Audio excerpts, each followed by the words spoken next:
સાહેબ એક ફોટો જોયો સવારમાં અમારા ભરતીશભાઈના ઘરે, હું ભાઈના ઘરે ગયો ને એની પહેલા કોણ નામ હતું આપણે દેવ થઈ ગયા,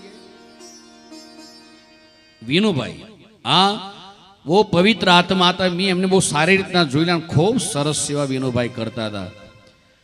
અને જ્યારે એમની ઘરે હું બેઠક કરવા સવારે ગયો, સાહેબ ઘણી વાર એવું થતું હતું, 1.5-2 વર્ષ પહેલા એમની ઘરે હું ગયો ને ત્યારે મને એ માજી જોઈને એમ લાગે માજી હવે નહીં રહે. હા, પણ માજીનું શરીર સરસ એ પ્રમાણે ચાલ્યું. અને વિનુભાઈ ચાલે ગયા ત્યારે એના દીકરાએ સાહેબ જે મોબાઈલની અંદર મને એના બાપુજીના ફોટા બતાવ્યા, આપણાને એમ થાય કે આ જીવને આટલું બધું દુઃખ પડી ગયું છે આ ધરતી ઉપર. સાહેબ આખી ચામડી પાછળની ફાટી ગઈ.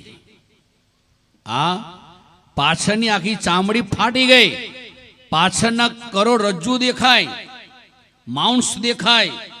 અને એ ફોટા જ્યારે મને બતાયા ત્યારે એ દીકરાએ મને કહ્યું, ભાઈ કે બાપુ ડોક્ટરો કે જે કંઈ પણ લોકો આવતા હતા ડ્રેસિંગ બરાબર નહોતા કરતા, હું સ્વયં મારા બાપુજીની સેવા કરતો હતો.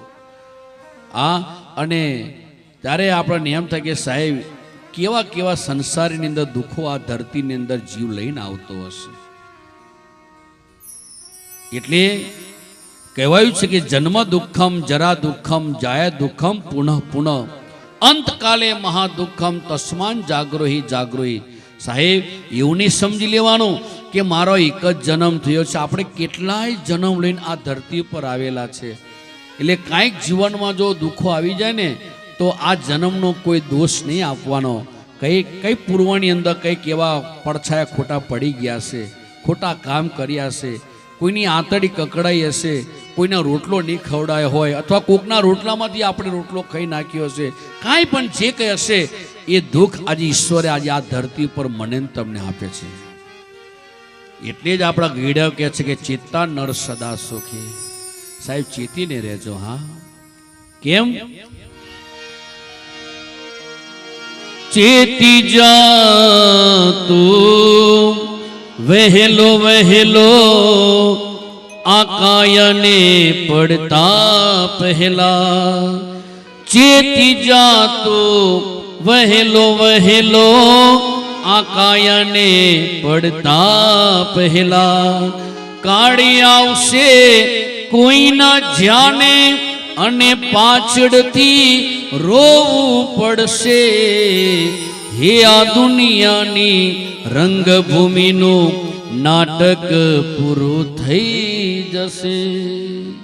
ચેતી જાતું વહેલો વહેલો, આ શરીરની કાયા પડી જાય ને એની પહેલા ચેતી જજો સાહેબ. હા, બાકી જો તમે એમ કે બધું કશું નહીં થાય ને, એ તો સમય બળવાન છે સાહેબ.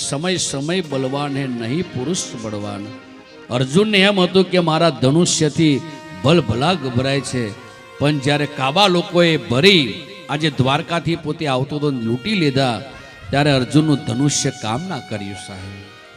ત્યારે અર્જુનને થયું કે આ ધનુષ્યની તાકાત તો મારો કૃષ્ણ હતો. એમ આપણે પણ આ ધરતી ઉપર જો કંઈક સુખીથી, સમૃદ્ધિ, સંપન્નથી જીવન જીવીએ છે ને, તો તમારા કંઈક ઘડિયાએ અહીંયા ભજન હારા કર્યા હશે. આવા મંદિરો, મહાદેવ મઠોમાં જઈને ભગવાનને પ્રાર્થના કરીએ છીએ કે હે ઠાકર, મારા છોકરાનું ધ્યાન રાખજે બાપ, કંઈક એની સામે તું જોજે. અને આજે ઈશ્વરે એ પ્રાર્થના સાંભળીને ત્યારે આ સ્થાને આપણે બધા મેકઅપો કરીને બેઠેલા છે. બાકી એ ટાઈમે મેકઅપ જ નહોતા. કદાચ આ ગાલની અંદર ગમે તે મોઢાની અંદર ખીલ થઈ ગયો, ગરમાટો નીકળ્યો હોય ને તો ગોરમટી ચોપડી દેતા હતા. અને એ ગોરમટી ચોપડી દે એટલે અંદરનો બધો જે ગરમાટો એ માટી બધું રાત્રે ચૂસી લેતો હતો. અને સવારે એ બધો જ એનો આજે તમે જોવા જાવ શરીરની અંદર એ ગમે તે થાક હોય એ બધું દૂર થઈ જતો હતો. પણ અત્યારે એ ગોરમટી ફાવતી નથી, પણ ઓલી કેમિકલ્સ વાળી અને એ પ્રાણીઓમાંથી બનાવેલી એક ક્રીમ તમને મને બધાને ફાવે છે સાહેબ. આ શરીર ઉપર જે લગાડી હશે, ક્યારેક તો તમે જે કંપની જોવા જાઓ ને ત્યારે એમ થાય હું તો જેવા છું એવા રહો બાપ. ઈશ્વર તમને એવું નથી કે તમે રૂપાળા થઈને આવો. આ શરીર આપનાની રચના પણ એને જ કરી છે. પણ તમે જેવા છો એવા રહો, એની અંદર તમારા ભજનની તાકાત એવી ઉમારો કે જેથી કરીને આ અહીંથી ગોત્રીમાંથી એ ભજનનો સૂર આજે ગુજરાતની અંદર ને ગુજરાતના બહાર પસરો જોઈએ કે નહીં. અરે તમારી આ બાજુનું ગામ કોયલી ગામ મનસુખ માસ્તર કે મેકઅપ કરતા છે, અને આજે એ મનસુખ માસ્તર તમે જોવા જાઓ, જે રણછોડરાય ભગવાન આજે સાક્ષાત એનું રૂપ લઈને આવે અને સ્કૂલમાં હાજરી ભરી જાય. હજુ બહુ લાંબો પીરિયડ નથી, 125 વર્ષનો જ પીરિયડ છે. જો 125 વર્ષની અંદર એ ડાકોરનો રણછોડરાય મનસુખ માસ્તરનું રૂપ લઈને જો મનસુખ માસ્તરની હાજરી ભરી જતો હોય તો એ મનસુખના ભજનમાં કેટલી તાકાત હશે, એની નિષ્ઠા કેટલી હશે રણછોડરાય ઉપર.